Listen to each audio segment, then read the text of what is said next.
What's going on, guys? This is Zombie Duck coming to you live from the old studio, my room.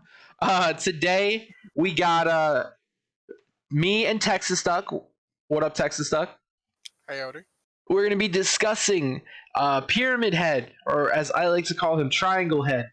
We're gonna be discussing some of the new things that came alongside with him, like the new map. Some other stuff. We might segue into some survivor perks. We're gonna try to remain on him, but he impacts the whole game, not just the killer side of the game. And just like last time, this is our first impression of him.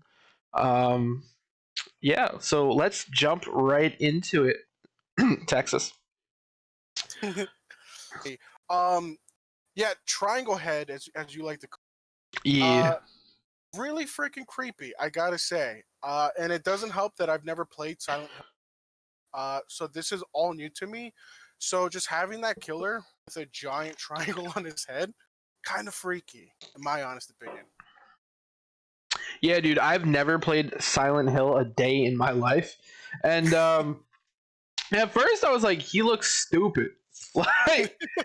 Like who's walking around with a giant like pyramid triangle thing on his head? Like, how can you even see? And like, real quick, how does he get blinded by a flashlight if he got no eyes? He got no eyes, bro. No, but seriously, I think his giant sword is the most scary part. He's got a giant sword that he just drags on the ground. It's intimidating. It really is, though. Like, honestly, I'm glad you brought up the sword because I was going to. That's terrifying. Oh, Let's yeah. be honest.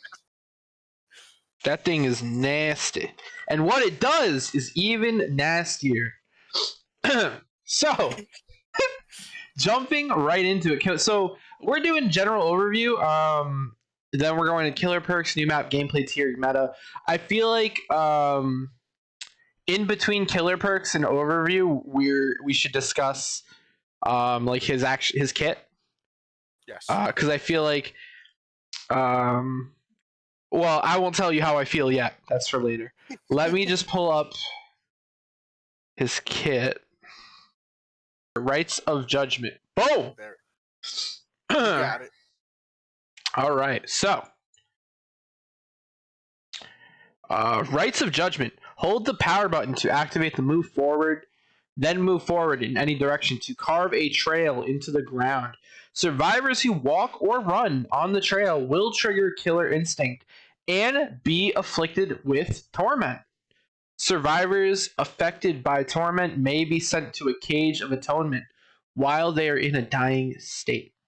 So we're going to take this apart first, guys. My camera is blocking some of the words. Hold on. Let me see. We just show less of the ads. That's cool. That'd be cool. Yeah, we'll do that. Okay, so first things first. He makes like pseudo traps. You know what I mean?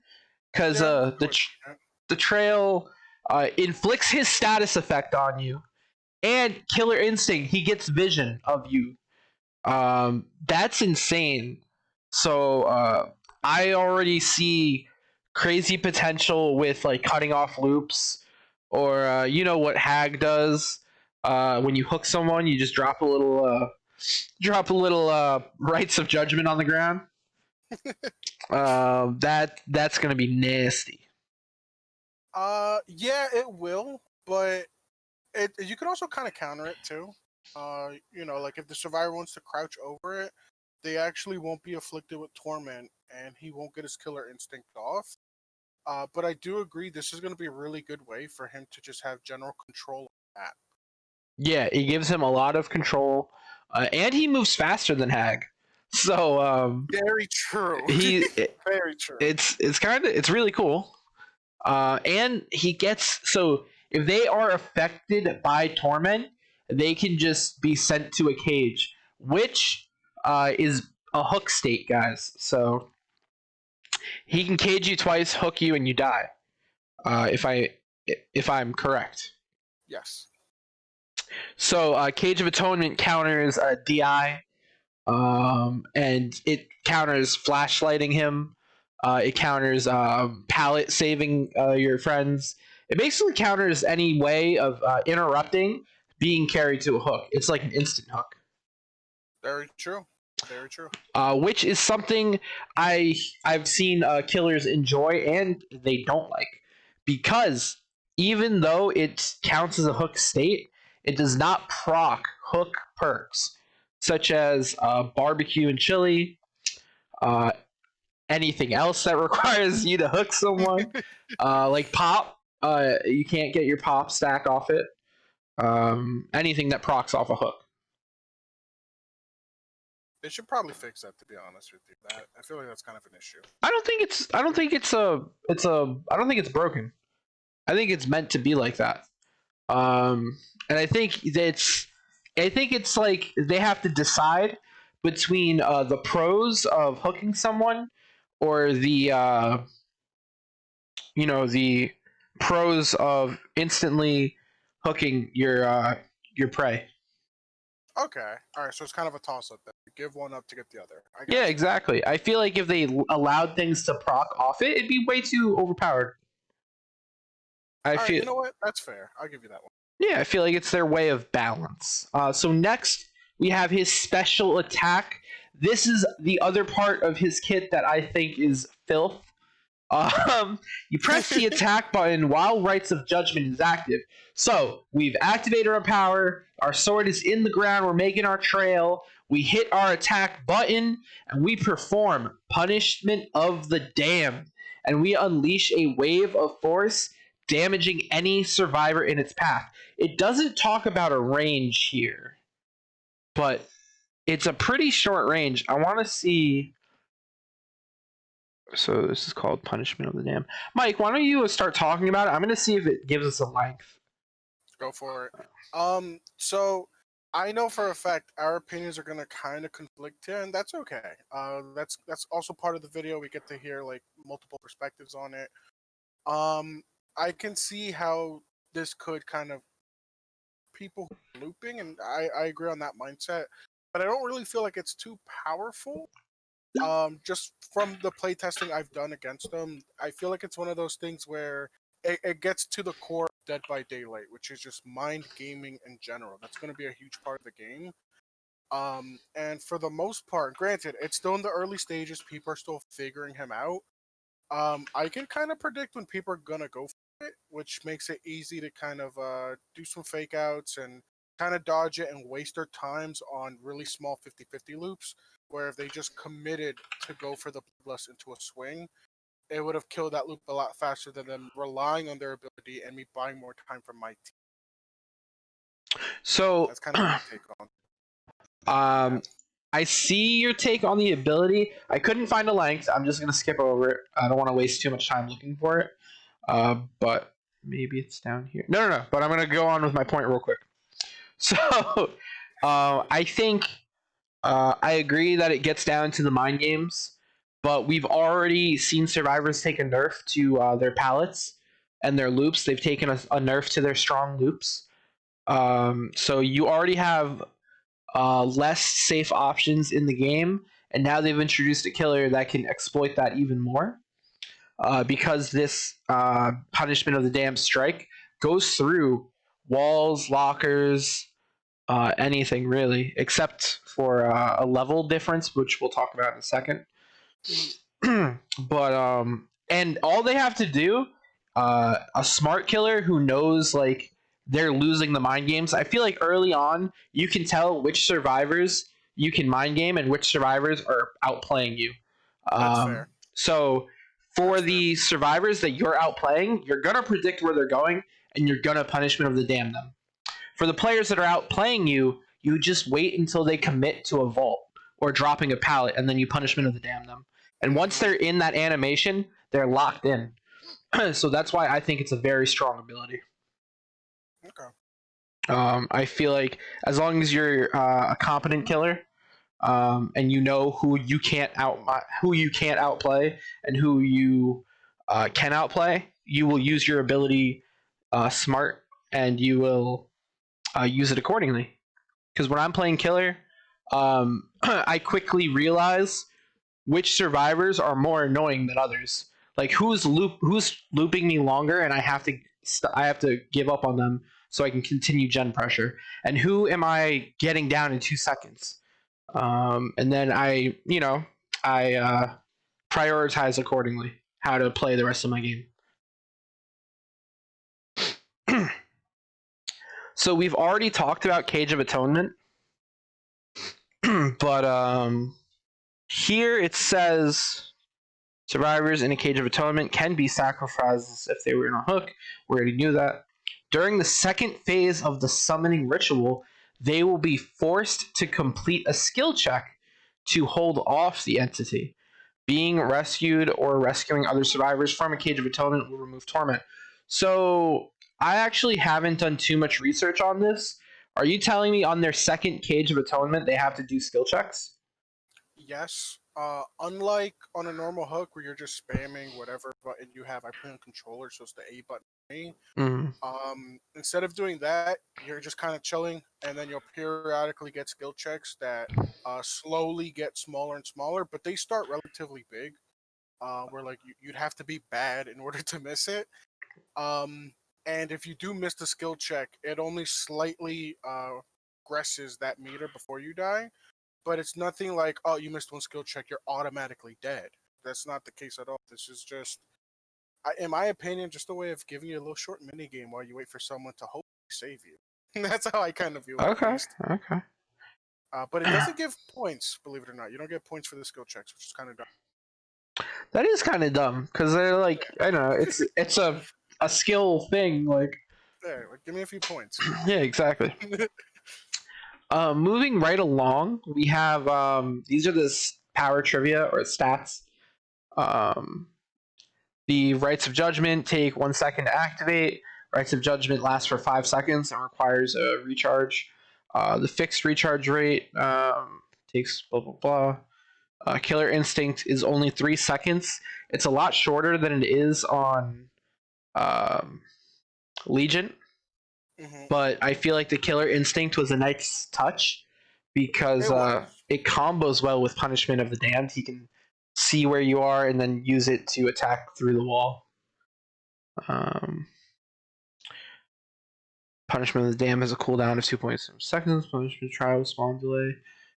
Yep, still doesn't. Oh, right here!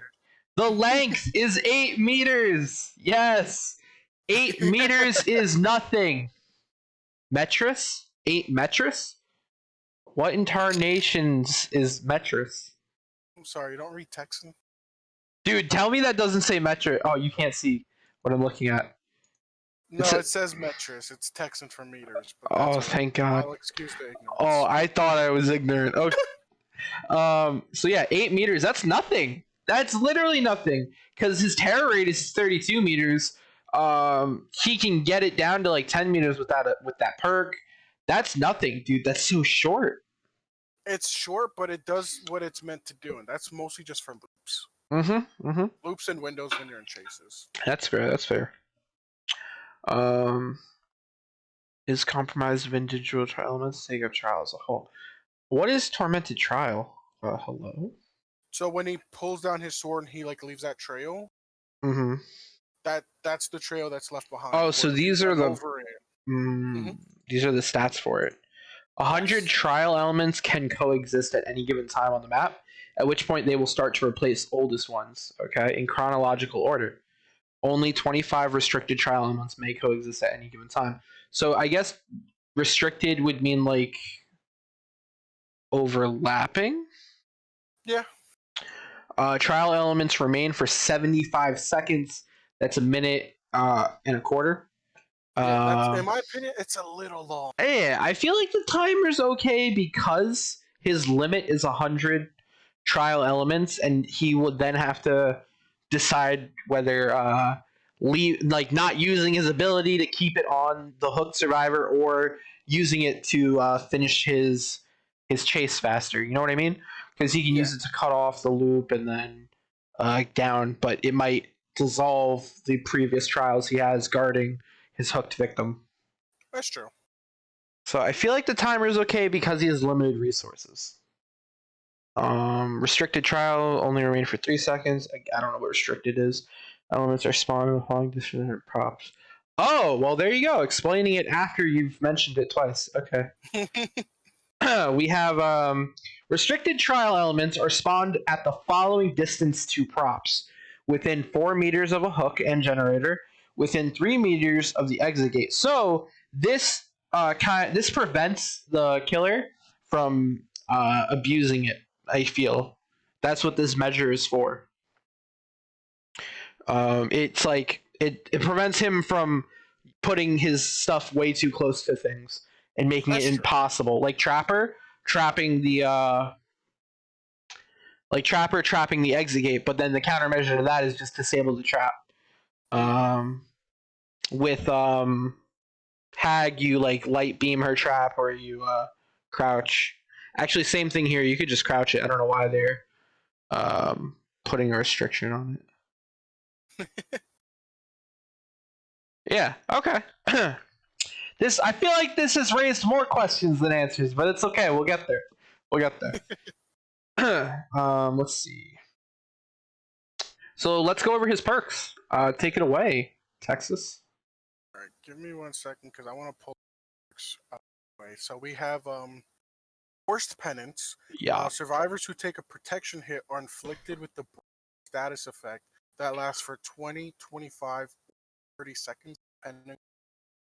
I'm just gonna go through all the perks and then we can like break it down from there if you want. Oh. Trial of Torment. After kicking a generator, you become undetectable for 15 seconds.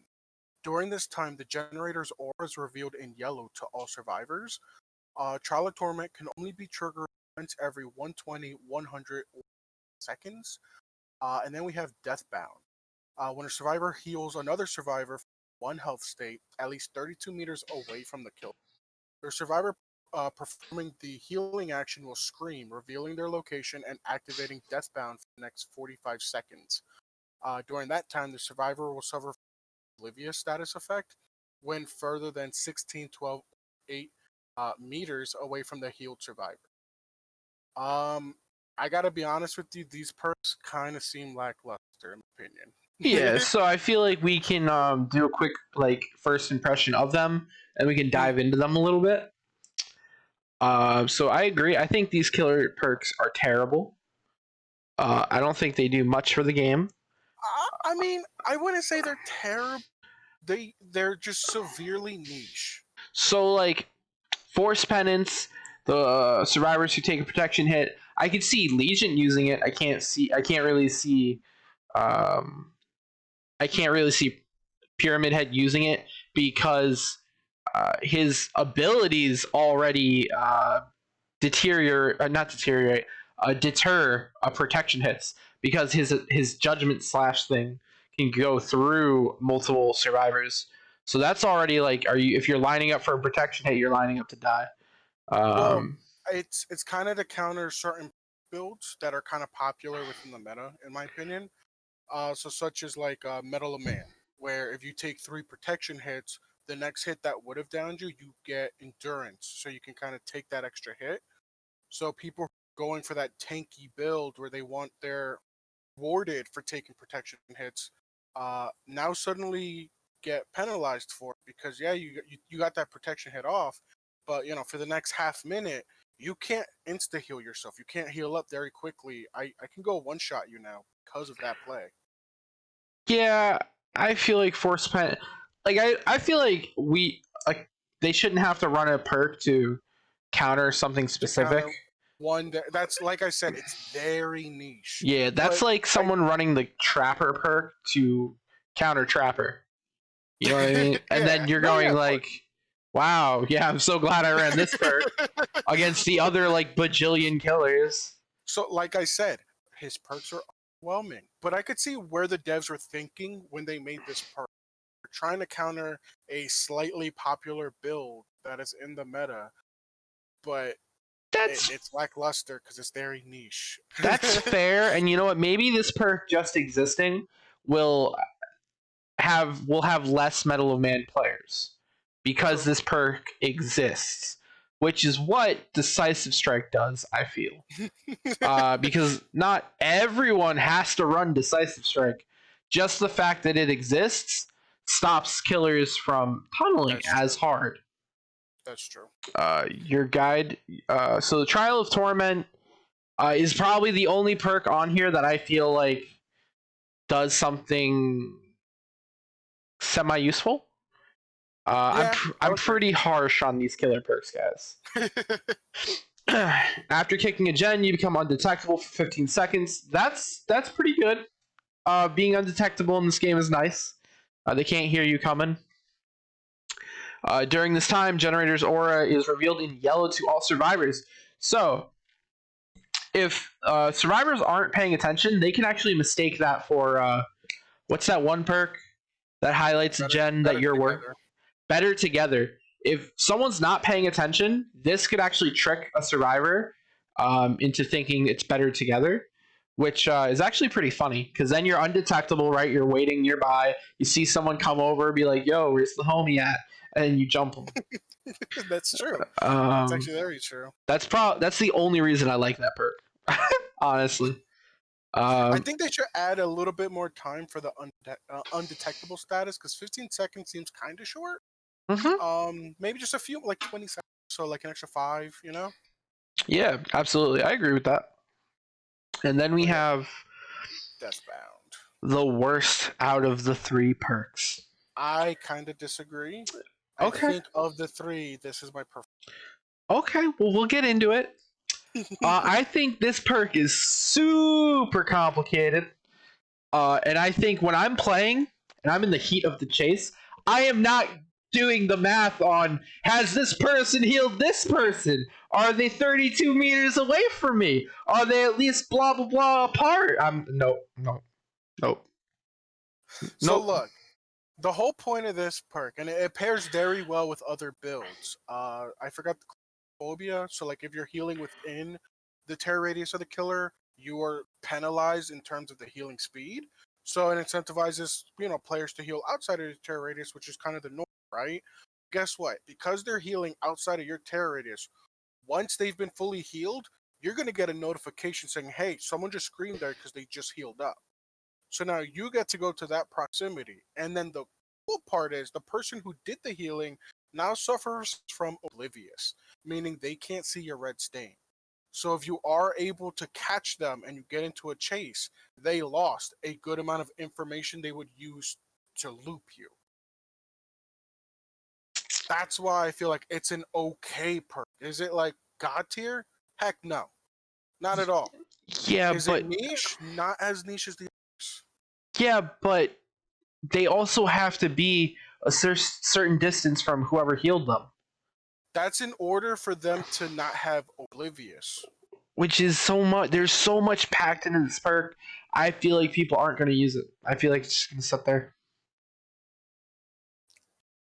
I I feel like disagree. there's too many conditions. You know what? I'm gonna agree to disagree with you on this one. It's a Okay. perk.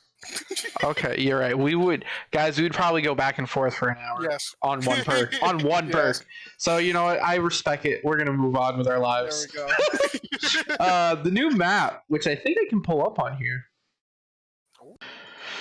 So, with the map, Midwich Elementary School, I couldn't find a good overlay, but we have DVD Wiki's attempt at useful information.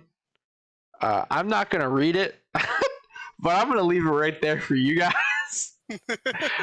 I haven't played on it yet. Mike has done testing.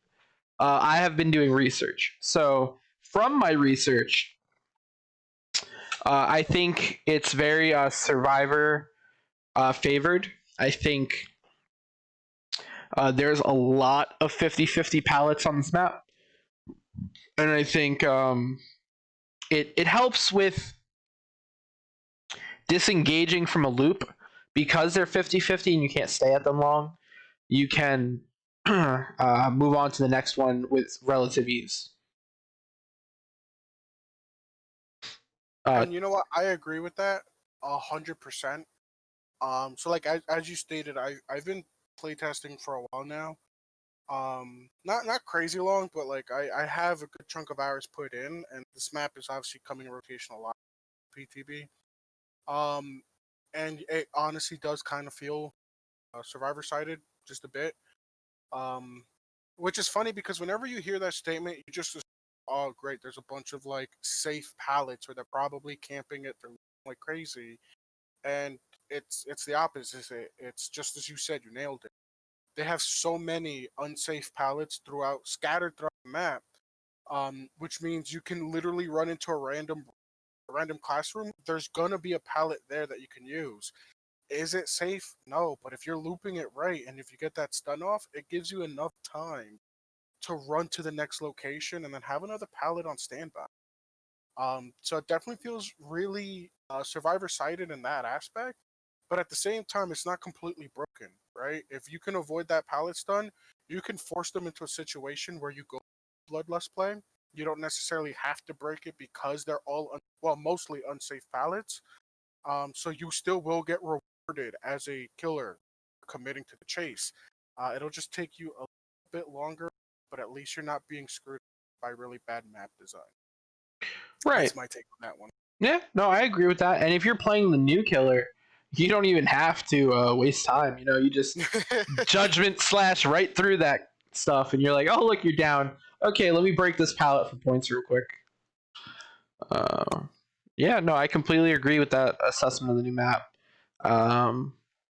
So I'm weirdly excited for this map, guys, because I usually hate indoor maps, but That's true. this map looks really fun.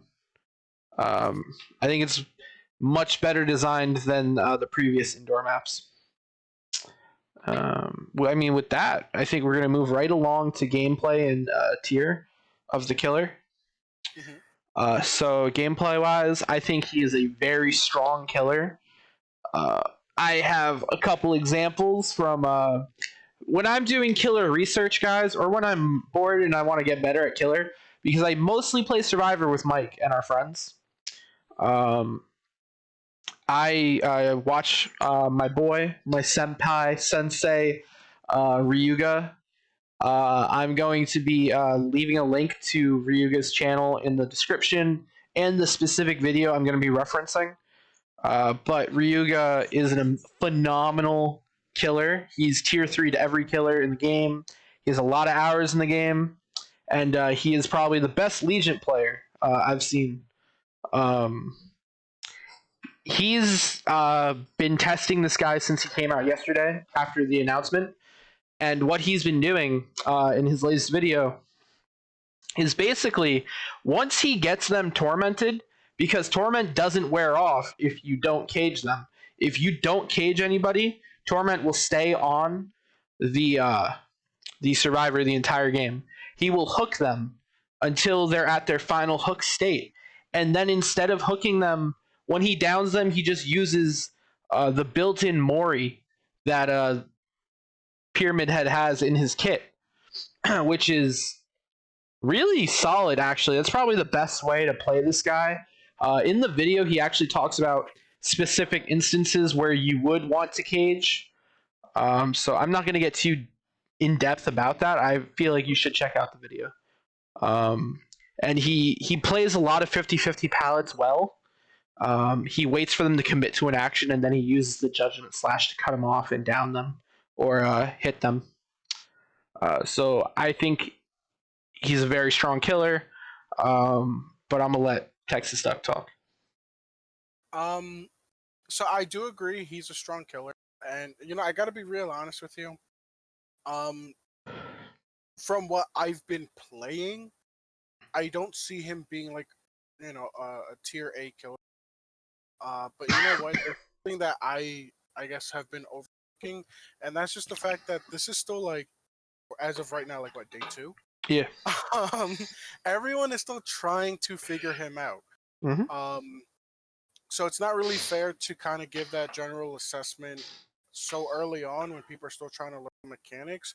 I definitely agree. The way he was designed was to counter Survive with Friends, um, which is kind of a long going issue with Dead by Daylight in terms of the overall community. Where Survivor Friends is really powerful. Not everyone plays with Survivor Friends, so it's hard to balance with that in mind because you don't want to penalize the people who do solo queue.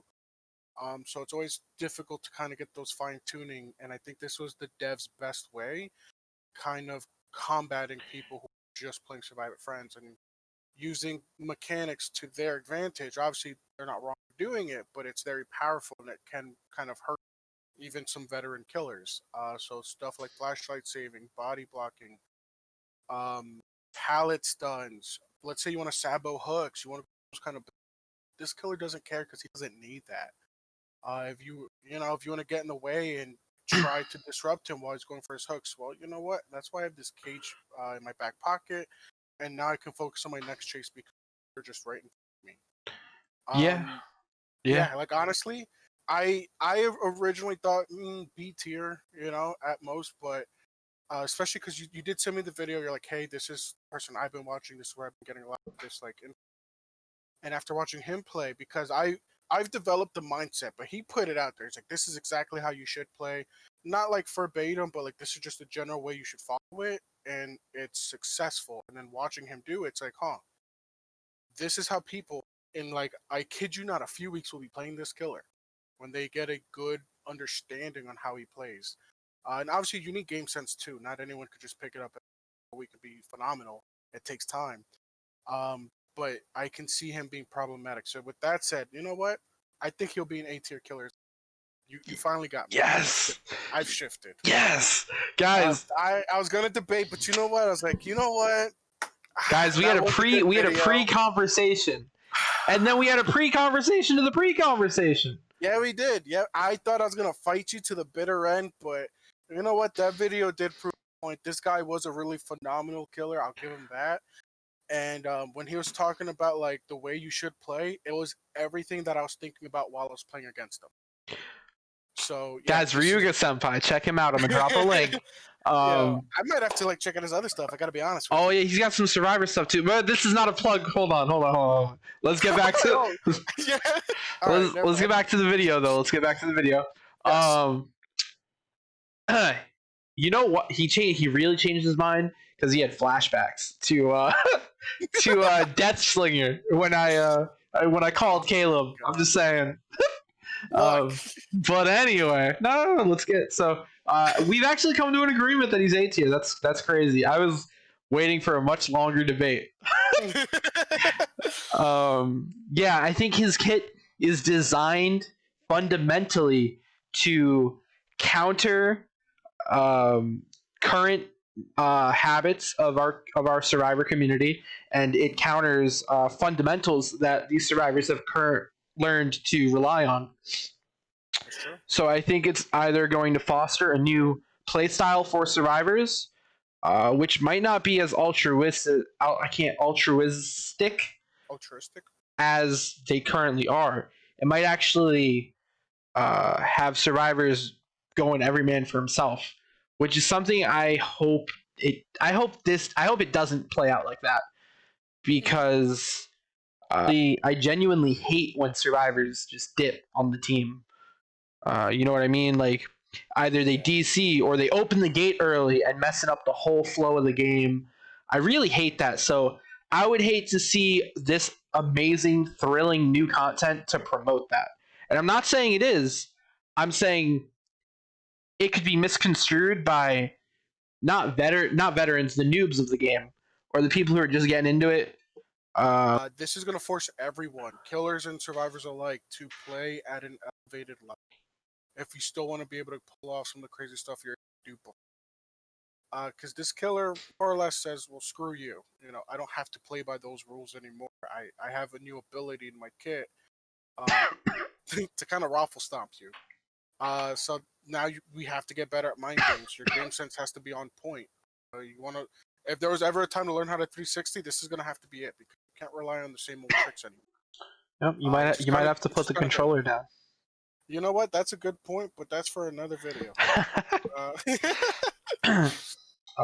Yeah, so I guess we're on to. I mean, we already transitioned into meta, kind of. You yeah. know, we just went right into it. I'm glad that we agree that he's A, and I think in a veteran's hands, if they're playing him well, they're in the groove. He's S tier. But I feel like that's the thing with every killer. I feel like a good killer main can take any killer, even like trash tier killers, and make them seem incredibly frightening and compelling to play. That's true. I agree with that. So I'm glad they're shifting the meta up. I just hope it's in the right direction. Hopefully. You're Yeah. absolutely right. It's hard to see where it's going to. Yeah, it's. I also heard the devs talking about. The devs were talking about. How we have an end game breakdown where it prevents survivors from messing around the entire time and like taking the game hostage. Well, I heard the devs on the announcement stream. They were talking about a starting breakdown. Now, I don't know how that would. I don't know what they're planning, how that would play out, but I'm a little worried about that because they say it's to counter gen rushing, but with a killer like this that's already countering loops and the game naturally countering gen rushing, you're heading towards a very awkward time to be a survivor. Um, yes. Yes. However, if done right, this can possibly promote some for the community. Where it feels like it's more balanced than ever. Because let's be honest, it's next to impossible to balance asymmetrical games.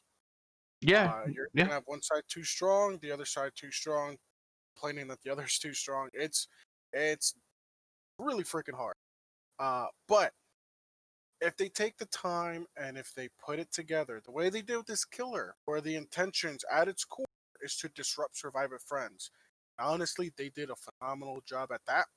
Where he is powerful, is he broken? I don't think so, but he's definitely strong.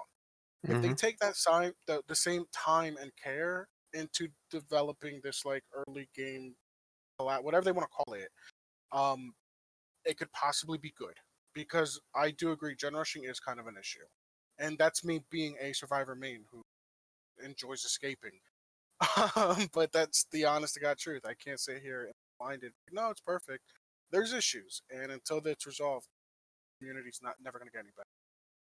No, I agree with that. I feel like gen rushing isn't a strat that's good, even when we're playing so many survivor games. We don't get all of our points for gen rushing by That's any true. by any means. Like you have to play the game in order to get your blood points. But no, I agree. I'm happy. So ending notes for me. I think the killer is strong. I think his perks are garbage. I love the new map.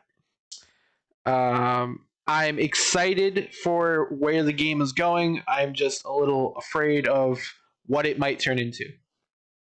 That's fair. Uh, and that's Zombie Ducks. Word of the day. Honestly, I couldn't agree more with almost everything there. Um, yeah, the killer's really good. The perks, I mean, yeah, they're little, they fall a little flat. I see them being kind of niche, but great circumstances.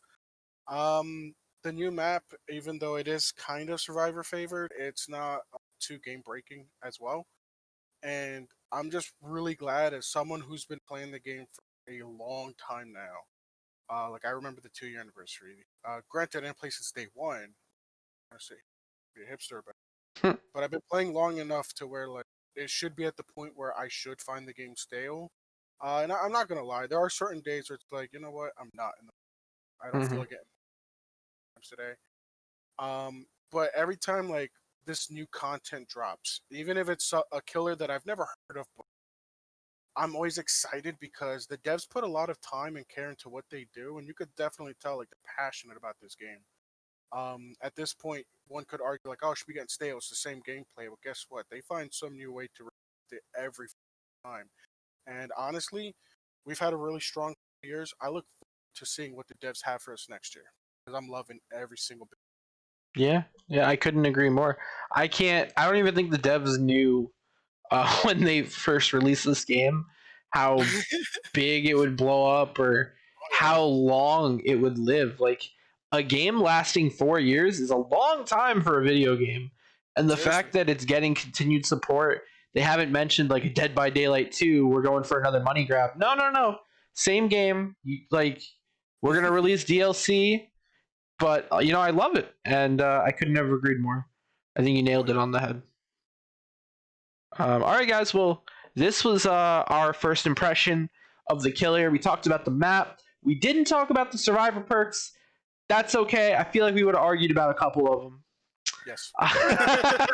But guys, if you want more content like this, discussion videos, let us know in the comments. Thank you guys for hanging out with Duck Boys Gaming, and we will catch you guys next time. Later. Brought to you by Duck Boys Productions.